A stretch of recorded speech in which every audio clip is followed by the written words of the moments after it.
charot lang yun. Favorite ko pa naman yung astrology. O tingnan mo, naloko ka din.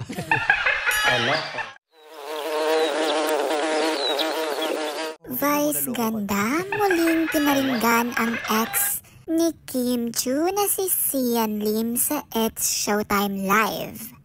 Dahil nag-share si Kim Chu na favorite niya ang astrology, kung saan malalaman kung compatible ba kayo sa iyong partner. Vice ganda, sinagot naman si Kim Chu na tignan mo na loko ka. Kaya naman, napatawa si Kim Chu sa pagkasabi ni Vice. At agad naman tinanong kung ano ba ang zodiac sign ni Kim Chu at may hirit pang kung ano ang zodiac sign ng ex ni Kim Chu. Sundin natin Ano bang to. zodiac sign mo? Taurus.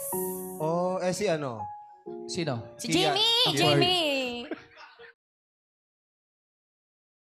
Kaya naman nag-trending ito online at pinag-uusapan muli ang hiwalayan ni Kim Chu at ni Sian Lim. Vong Navarro binuking din si Kim Chu at Paolo Avellino sa Showtime, kung saan tinanong ni Vong kung parati bang nagme-message at lumalapit si Paolo Avellino kay Kim.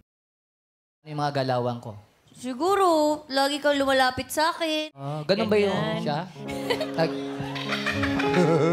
At para mas maging updated ka sa lahat ng mga trending ganap online, huwag mo kalimutan mag-like, comment, at subscribe.